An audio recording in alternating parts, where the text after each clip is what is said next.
প্রবাসীকে আনতে গিয়ে সড়ক দুর্ঘটনায় প্রাণ হারালেন একই পরিবারের ৭ জন। ভোরের আলো তখনও ফোটেনি। চারিদিকে ভোরের স্নিগ্ধতার বদলে মেরাজ করছিল এক জমাট বাঁধা অন্ধকার।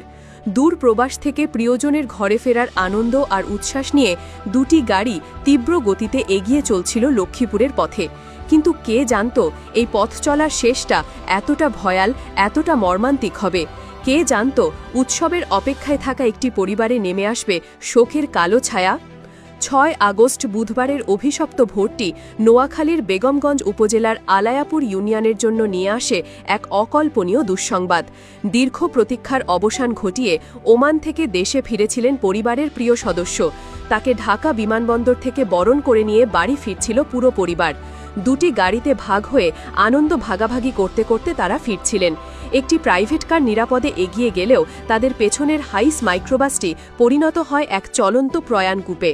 স্থানীয় সময় ভোর ৫টা ৪০ দিকে আলায়াপুর ইউনিয়নের আবুল খায়ের চেয়ারম্যান বাড়ির রাস্তার মাথায় এসে ঘটে যায় হৃদয় বিদারক দুর্ঘটনাটি।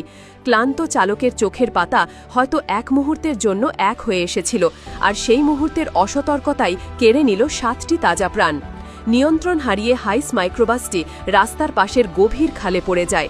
গাড়ির ভেতর থেকে ভেসে আসা আর্তনাদ মুহূর্তেই মিলিয়ে যায় খালের হিমশীতল কালো পানিতে।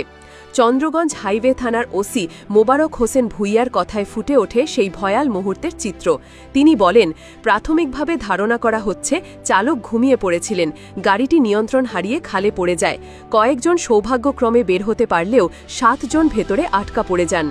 যারা বেঁচে ফিরেছেন তাদের চোখের সামনেই প্রিয়জনেরা তলিয়ে গেছেন অতল অন্ধকারে। এই দৃশ্য তাদের তাড়া করে ফিরবে আজীবন। এ বিষয়ে বেগমগঞ্জ মডেল থানার ওসি লিটন দেওয়ান বলেন, রেকারের সাহায্যে দুর্ঘটনা কবলিত গাড়িটি খাল থেকে তোলা হয়েছে। ওমান প্রবাসী বেঁচে আছেন। দুর্ঘটনার পরপরই চারপাশ থেকে ছুটে আসেন স্থানীয়রা। ভোরের আবছা আলোয় তারা দেখেন এক বিভীষিকাময় দৃশ্য। ফায়ার সার্ভিসকে খবর দেওয়ার পাশাপাশি তারা নিজেরাই ঝাঁপিয়ে পড়েন উদ্ধার কাজে। চৌমোহনী ফায়ার স্টেশনের একটি ইউনিট দ্রুত ঘটনাস্থলে পৌঁছে উদ্ধার কাজ শুরু করে। একে একে যখন ৭টি নিথর দেহ উদ্ধার করে পাড়ে তোলা হয়, তখন ভোরের বাতাস স্বজনদের কান্নার রোলে ভারী হয়ে ওঠে। যে মানুষগুলোর মুখে কিছুক্ষণ আগেও ছিল বাড়ি ফেরার আনন্দ, তাদের নিথর দেহ দেখে উপস্থিত কেউই চোখের জল ধরে রাখতে পারেননি। প্রাণ হারানো সবাই একই পরিবারের সদস্য। যে প্রবাসীতে ঘিরে ছিল এত আয়োজন, এত অপেক্ষা, তার আগমন পরিণত হল এক অনন্তকালের শোকে। যে বাড়িতে উৎসবের আমেজ থাকার কথা ছিল, সেখানে এখন কেবলই শূন্যতা আর কান্নার প্রতিধ্বনি। যে পথ ধরে তাদের হাসি মুখে ঘরে ফেরার কথা ছিল, সেই পথেই রচিত হল তাদের সলিল সমাধির করুণ উপকাখ্যান। বেগমগঞ্জ উপজেলা স্বাস্থ্য কমপ্লেক্সের চিকিৎসক ডাক্তার মনির হোসেন বলেন, আমরা এখনও পর্যন্ত 2টি দেহ পেয়েছি। ধারণা করা হচ্ছে তারা ঘটনাস্থলেই প্রাণ হারিয়েছেন। বাকিদের দেহ আসছে। এই দুর্ঘটনা কেবল 7টি প্রাণের প্রদীপ নিভিয়ে দেয়নি, এটি একটি পরিবারের স্বপ্ন, আনন্দ এবং ভবিষ্যৎকে চিরতরে ধ্বংস করে দিয়েছে।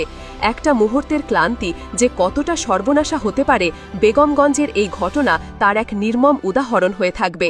পুরো এলাকা জুড়ে এখন শোকের মাতম। বাতাসে নিথর দেহের গন্ধ আর স্বজনদের আর্তনাদ মিলেমিশে একাকার। এই শোক, এই শূন্যতা হয়তো কোনোদিনও পূরণ হওয়ার নয়।